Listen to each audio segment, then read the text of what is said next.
Hello guys, ഇത് non സ്റ്റിക്കിൻ്റെ ചട്ടി ഞാൻ കുത്തി ആ കോട്ടിംഗ് എല്ലാം കളഞ്ഞതാണ്. കാരണം സ്ക്രാച്ച് വീണ് കഴിഞ്ഞാൽ പിന്നെ നമുക്കത് ഉപയോഗിക്കാൻ പറ്റില്ല. ഞാനിപ്പോൾ ഉപയോഗിക്കുന്നത് കാസ്റ്റ് അയണിൻ്റെയാണ്. ഇതാകുമ്പോൾ കോട്ടിങ് അടന്നു പോവുകയൊന്നുമില്ല. നന്നായിട്ട് നമുക്ക് വെള്ളയപ്പം ഉണ്ടാക്കിയെടുക്കാൻ പറ്റും. എത്ര കാലം വേണമെങ്കിലും ഉപയോഗിക്കാൻ പറ്റും. നല്ല വെയിറ്റുള്ള സാധനമാണ്. മതിയായി പോയിട്ടുണ്ടെങ്കിൽ തന്നെ വെള്ളയപ്പം അടിപൊളിയായി പോവില്ല, എന്നാലും സോഫ്റ്റ്നെസ് ഉണ്ടാകും. പിന്നെ ഏറെ കാലം നമുക്ക് യൂസ് ചെയ്യാൻ പറ്റുന്ന നല്ല സോഫ്റ്റായ വെള്ളയപ്പമായിരിക്കും അതിനകത്ത് ഉണ്ടാക്കാൻ പറ്റുന്നത്.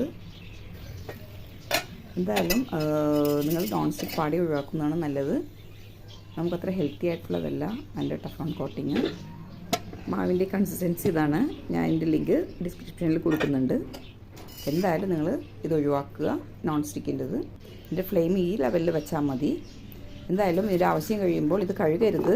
കാസ്റ്റ് അയൺ ഇത് നിങ്ങൾ എണ്ണ തേച്ചാൽ മതി. ഉപയോഗത്തിന് മാത്രം കഴുകിയെടുക്കുക.